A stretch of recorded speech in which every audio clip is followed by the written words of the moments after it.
안녕하세요. 제가 2019년 6월 14일에 방송 출연한 EBS 사건 브리핑 안전상황실 영상입니다. 수전, 수도꼭지, 샤워기 모두 배관과 직접 연결되잖아요. 맞습니다. 셀프 인테리어 정보는 주로 인터넷에서 얻는데요. 그런데 배관과 연결할 때 힘을 얼마나 줘야 하는지 이런 정보는 찾기 힘들어요. 그래서 변동사항이 생기면 이렇게 난데없는 물폭탄으로 온 집안이 물바다가 될 수 있습니다. 욕실과 부엌을 직접 수리하다가 물이 새어나와서 전문가에게 SOS를 청하는 사람도 많겠어요. 그래서 만나봤습니다. 배관 수리 전문가 권기주 씨입니다. 현장을 살피는 눈빛이 날카로운데요. 마치 먹이를 찾는 매의 눈빛 같아요. 그럴만도 하죠. 병을 고치려면 정확한 진단이 중요하듯이 누수를 막으려면 물이 새는 곳이 어딘지 정확히 찾아내야 하거든요. 그런데 원인은 찾아내셨나요? 셀프 인테리어를 하면서 지금도 오늘 같은 사례도 본인이 이거를 사람을 써서 부르기에는 금액적으로 너무 부담이 되고, 그러다 보니까 인터넷을 통해서 어떻게 교체하는지 확인을 해서 본인이 직접 교체를 했다고 하더라고요. 이 교체를 하면서 가장 많이 누수가 생겨요. 지금 여기는 간부치 앵글 밸브를 이제 교체를 한 건데, 이런 비슷한 거 이제 샤워기 수전 같은 원리거든요.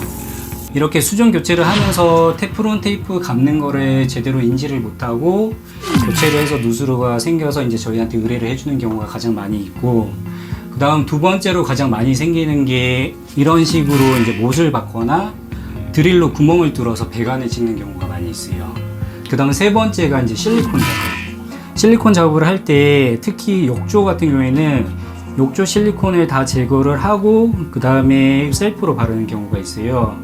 그걸 바를 때 실리콘을 바르고 나서 그다음 실리콘 고무 헤라로 문질러 줘야 이게 완벽하게 벽에 붙는데, 그게 아니라 그냥 발라놓고 손으로 대충 이렇게 문질러 놓으면은 이게 뜨는 경우가 있어요. 그거 떠버리면은 이렇게 생활물을 사용을 하면서 욕조 아래로 물이 고여서 또 누수 피해가 생기는 경우도 많이 있고요. 하지만 별다른 수리를 하지 않아도 수도꼭지에 고무가 닳아서 물이 새기도 하잖아요. 매번 전문가를 부르기엔 솔직히 부담이 되기도 하고요. 안전하게 수전을 교체하는 방법 없습니까? 그래서 제가 배워왔습니다. 먼저 연결할 수도꼭지에 테프론 테이프를 15번 이상 감아주세요. 테이프를 감지 않고 그냥 설치하면 수도꼭지와 배관 사이의 틈이 완벽하게 메워지지 않거든요.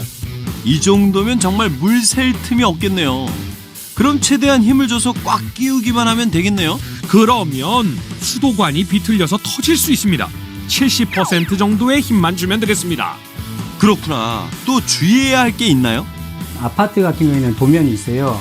배관 도면이 있기 때문에 그거를 참고를 해서 못을 박든 구멍을 뚫든 하는 게 제일 좋고, 일반 빌라 같은 경우에는 도면이 배관 도면이 있는 경우도 있지만 없는 경우가 또 많이 있어요. 그리고 또 시공자가 도면대로 안 하는 경우가 많이 있기 때문에 수도보다 높은 위치에 못을 박든 구멍을 이제 내는 게 가장 안정적이라고 봐요. 수도관은 보통 부엌에서 화장실로 연결되기 때문에 수도꼭지에서 가장 가까운 벽이나 바닥을 지나 수도꼭지가 있는 벽면에 묻거든요. 그러면 문에서 가까운 벽면과 세면대가 있는 벽면은 수도관이 지나가야 하니까 조심해야겠네요. 그리고 어느 위치에 수도관이 묻혀 있는지 알 수 없으니까 수도꼭지 아랫부분으로는 못을 박지 말아주세요. 저도 셀프 인테리어 할 때 주의사항을 진짜 많이 공부했거든요. 근데 막상 하려니까 어디를 어떻게 손대야 할지 혼란스럽더라고요.